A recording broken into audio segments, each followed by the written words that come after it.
Israel में सेड्रट इलाके में दो केमिकल फैक्ट्रीज में आग लगी है और आग की लपटें काफी दूर तक देखी जा सकती हैं, धुआं देखा जा सकता है और यहां पर राहत बचाव कार्य जारी है। लेकिन इस आग लगने के बाद इस पूरे इलाके में इजराइल में जो खबर फैली वो इस तरह की खबरें फैलने लगी कि यहां पर बड़ा धमाका हुआ है और यह कहा जाने लगा कि क्या यहां पर ड्रोन स्ट्राइक हुई है।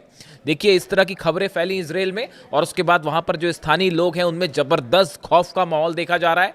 और ये जो दोनों केमिकल फैक्ट्रीज हैं दोनों सेड्रट इलाके में। देखिए, एक तो ये वो इलाका है जो बीर शेबा के करीब है। अगर आप जेरूशलम से बात करें तो करीब 70 किलोमीटर के आसपास डिस्टेंस होना चाहिए इसका। और ये वो इलाका है जहां पर पहले भी ईरान की तरफ से बड़ी स्ट्राइक्स हुई हैं, ड्रोन स्ट्राइक्स हुई हैं, मिसाइल स्ट्राइक्स हुई हैं। ये इंडस्ट्रियल इलाका है। यहाँ की दो बड़ी केमिकल जो फैक्ट्रीज जो हैं इसमें अचानक आग लगती है और कुछ लोगों ने ऐसा दावा भी किया कि भाई धमाके हुए उसके बाद आग लगी, इसलिए इस तरह की खबरें फैली कि ये ड्रोन स्ट्राइक थी। हालांकि अभी इस बात की पुष्टि नहीं हुई है कि ये ड्रोन स्ट्राइक थी या नहीं। और इस तरह से देखिए, अब इजराइल में अगर कहीं धमाका हो जाए तो बड़ी स्वाभाविक सी बात है कि जितनी मिसाइल्स मारी हैं ईरान ने और जितनी ड्रोन स्ट्राइक करी हैं पिछले बार जब भी जंग हुई उस बीच में, तो इजराइल में खौफ का माहौल, पैनिक होना साधारण सी बात है। तो हुआ ये कि ये जैसे ही खबर आई उसके बाद इस तरह की खबरें फैलने लग गई कि भाई ये ईरान की तरफ से ड्रोन स्ट्राइक कर दी गई है। उसके बाद पैनिक का माहौल था, लेकिन वहाँ पर जो है फायर फाइटर्स पहुँचे, आग को बुझाने का काम शुरू हुआ।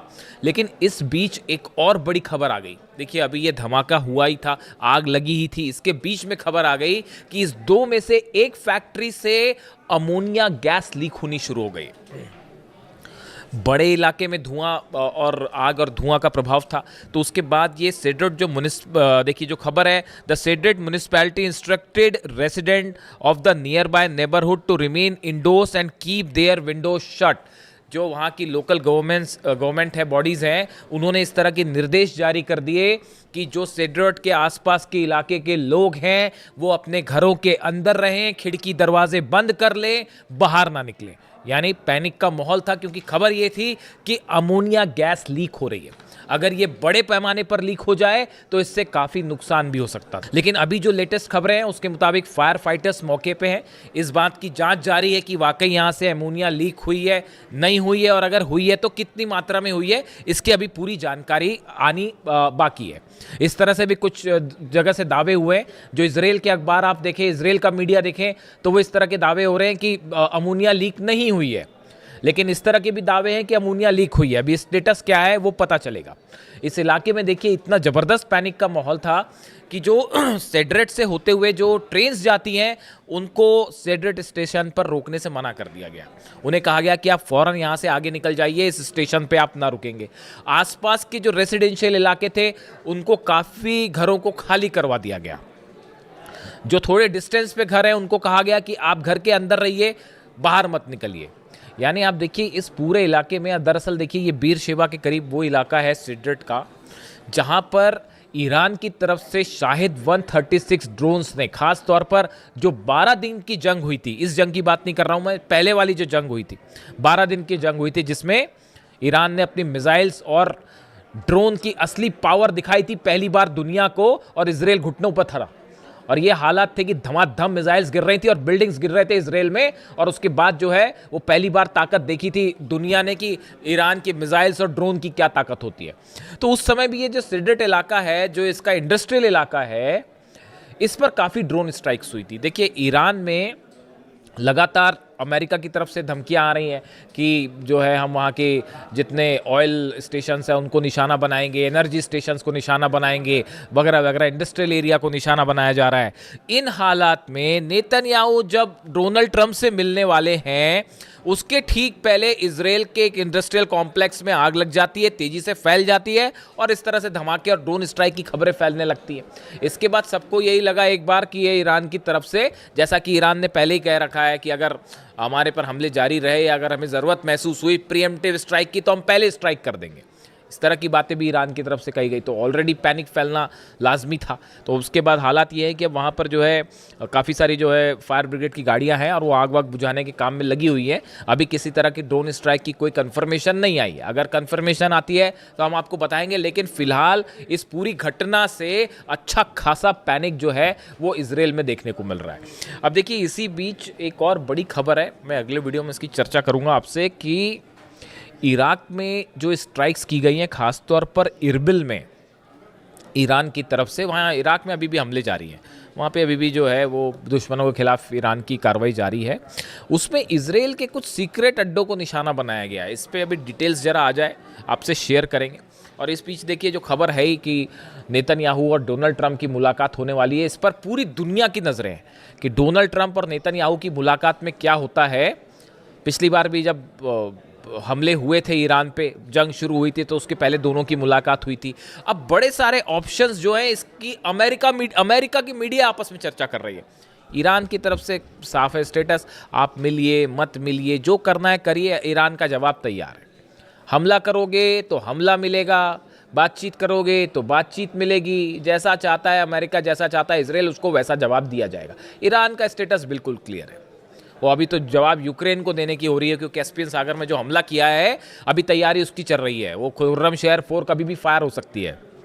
जवाब जरूर मिलेगा यूक्रेन को, ये बात तो तय है। अब देखिए, इस बीच जो खबर है, 2-3 ऑप्शंस जो हैं जिस पर विचार हो रहे हैं। पहला ये कहा जा रहा है कि डोनाल्ड ट्रंप और नेतन्याहू की मुलाकात के बाद ये प्लान तैयार हो सकता है कि अब हॉर्मूज में एक्शन की जिम्मेदारी नेतन्याहू की। कई सोर्सेज ऐसा दावा कर रहे हैं कि अब हॉर्मूज में अभी तक अमेरिका ने अपने 18 जहाज लेके वो खड़े रहे, कुछ कर नहीं पाए। हॉर्मूज अभी भी पूरी तरह से ईरान के कंट्रोल में, परिंदा भी पर नहीं मार सकता वहाँ ईरान की इच्छा के बिना। तो अब ऐसे में बताया जा रहा है कि हो सकता है कि नेतन्याहू को हॉर्मूज का कंट्रोल दे दिया जाए, कि बस जिम्मा दे दिया जाए कि भैया अब यहाँ पे ईरान से आप लड़ो, हम नहीं लड़ सकते। तो एक ऑप्शन ये है कि इजराइल की एंट्री हॉर्मूज में होने जा रही है, वहाँ पर ईरान उसके लिए तैयार बैठा हुआ, कह रहा है आप आइए, हम बताते हैं, हमारी अबू मेहदी रेडी है, तो वो अलग तैयार है। दूसरा ऑप्शन ये बताया जा रहा है कि अब अमेरिका में मिड टर्म पोल्स होने हैं। अब यहाँ बड़ी समस्या ये है, जॉर्डन में बेस तबाह हो गए, सोल्जर्स मारे गए, कुवैत में पेट्रियट तबाह हो गया, बहरीन में पेट्रियट थर्ड सिस्टम तबाह हो गए, तो भयंकर नुकसान हो गया। अब सैटेलाइट इमेजेस सामने आने लग गई हैं, और जो रिपब्लिकन सांसद हैं डोनाल्ड ट्रंप की पार्टी के, वही सवाल उठाने लगे हैं डोनाल्ड ट्रंप पर, कह रहे हैं कि भाई आपने हासिल क्या किया, आपने ईरान जाके ऑपरेशन किया, आपने हासिल क्या किया। आप कह रहे थे रिजीम चेंज होगी, वो भी नहीं हो पाई। आप कह रहे थे कि यूरेनियम पर हम कब्जा कर लेंगे, वो भी नहीं हो पाया। तो फिर आप कर क्या पाए वहां जाके? जंग आप जीत नहीं पा रहे हो, अंदर आप कदम नहीं रख पा रहे हो। तो अब ये रिपब्लिकन, ये मैं नहीं कह रहा, ये सीनेटर्स और रिपब्लिकन पार्टी के सदस्य डोनाल्ड ट्रंप पर सवाल उठा रहे हैं। तो इससे आप अंदाज लगा लिए कि मिड टर्म पोल का क्या होना है। तो डोनाल्ड ट्रंप वहां भी घबराए हुए हैं कि भाई चुनाव हार गए तो फिर बड़ी फजीयत हो जाएगी कि ईरान ने हराया, चुनाव भी हार गए। तो अब उसकी भी चिंता सताई जा रही है। तो अब नेतन्याहू से मुलाकात है।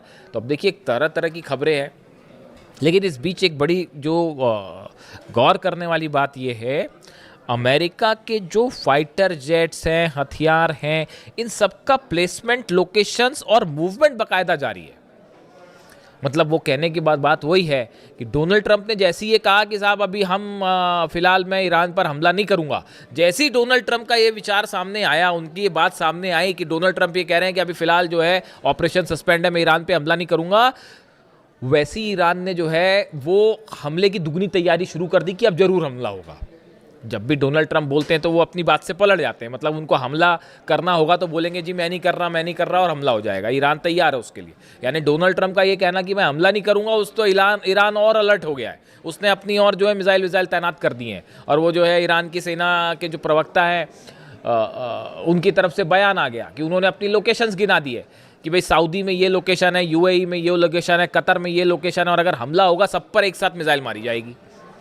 तो उन्होंने अपनी एक अलग लिस्ट जारी कर दी है, और इजराइल अलग निशाने पर आ गया है। कल ही ईरान की तरफ से बयान आया था कि अगर जो अब हमला होगा तो कुछ हो ना हो, इजराइल पर तो हम जरूर हमला करेंगे। अगर अब हम पे हमला होता है, ईरान का स्टैंड साफ है, अगर ईरान पर कोई भी हमला होता है, कहीं भी हमला होता है, तो हम इजराइल पर जरूर हमला करेंगे। खासतौर पर अगर पिकेक्स माउंटेन पर हमला हुआ तो इजराइल निशाना बनेगा। अब इस बीच लग गई आग।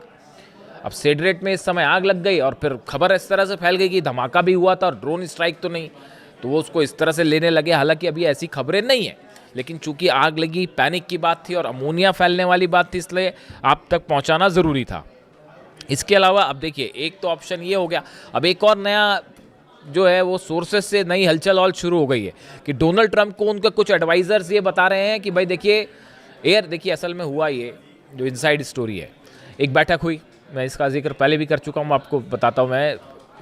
अमेरिका में एक बैठक होती है, उस बैठक में जनरल डेनकेन शामिल थे, चीफ जॉइंट ऑफ स्टाफ, वो शामिल थे, हेजगेट शामिल थे, डोनाल्ड ट्रंप और तमाम एडवाइजर्स इनके शामिल थे। ब्रैड कूपर जो है उनसे बात की गई, सेंटकॉम के जो चीफ हैं, जो ऑपरेशन देख रहे हैं ईरान के, तो सेंटकॉम चीफ जो है उनकी तरफ से बयान आया कि देखिए हमने ईरान के ऊपर जितनी एयर स्ट्राइक करनी थी वो कर ली, अब इससे और ज़्यादा हम जो है कोई अपना गोल हासिल नहीं कर सकते। उन्होंने सच्चाई कबूल कर ली असल में ये कि हम जितना नुकसान कर सकते थे ईरान का। एयर स्ट्राइक, देखिए हर ऑपरेशन की एक सीमा होती है, आप एयर स्ट्राइक करके किसी को हरा नहीं सकते, किसी देश को। तो अमेरिका का वो ब्रैड कूपर का कहना है ऐसा है, हमने जितनी एयर स्ट्राइक करनी थी वो कर लिया, अब हम ईरान को और एयर स्ट्राइक करके हम कुछ हासिल नहीं करेंगे। तो अब एयर स्ट्राइक करके हासिल नहीं करेंगे तो कैसे हासिल करेंगे? तो फिर उसका एक ही ऑप्शन बचता है, ग्राउंड ऑपरेशन करिए, सोल्जर्स को अंदर ले जाइए। डोनाल्ड ट्रंप ने आज वो एक और फिर डाल दिया पोस्ट, एक तो वो B-2 बॉम्बर के साथ दिखाई दे गए और फिर खार्ग आइलैंड पर हमला करते हुए एक सोशल मीडिया पे पोस्ट डाल दी। तो उसके बाद ये स्पेकुलेशंस चल पड़े कि भाई अब ग्राउंड ऑपरेशन होने वाला है, उसके लिए ईरान अलग तैयार बैठा है। एक भी कदम रखेगा सैनिक तो वो उसने अपनी प्लानिंग कर रखी है, ग्राउंड ऑपरेशन का बदला ग्राउंड ऑपरेशन। इधर से अमेरिका की सेना घुसेगी, उधर ईरान की सेना जवाब तो देगी, वो लड़ेंगे, वो तो अलग होगी मारकाट, लेकिन उसके बाद ईरान की सेना भी कहीं भी घुस सकती है साहब, ये इस बात को भी समझ लीजिए। पता चला इराक पे कब्जा कर लिया, घुस गए अंदर, कुवैत में घुस गए अंदर, कुछ भी हो सकता है। ये जो है इन्होंने अपनी अलग पॉलिसी तैयार कर रखी है ईरान ने कि वो दुश्मन से एक कदम आगे चलेगा, मतलब जो चीज़ नहीं सोची होगी वो कर लेंगे। इस तरह की खबरें थी भी पहले कि अब जो ग्राउंड ऑपरेशन बार बार जो अमेरिका करता है, ग्राउंड ऑपरेशन, इस बार ईरान की सेना ने भी ग्राउंड ऑपरेशन का प्लान तैयार कर रखा है कि कैसे घुस के मिलिट्री अड्डों पर कब्जा किया जाए अमेरिका के, इसका प्लान भी तैयार है। वो 8 लाख सैनिक ऐसे ही नहीं बैठे और बड़े गुस्से में बैठे हैं साहब अली खामेनी साहब की शहादत के बाद से, वो कुछ भी हो सकता है। तो फिलहाल ये खबर आप तक पहुंचानी ज़रूरी थी। इससे जुड़ा जो भी अपडेट होगा, नेतन्याहू और ट्रंप की मुलाकात पर हमारी खास नज़र रहेगी। वॉशिंगटन से देखते हैं क्या निकल के आता है, जो भी अपडेट होगा आप तक पहुंचाएंगे। Thank you so much.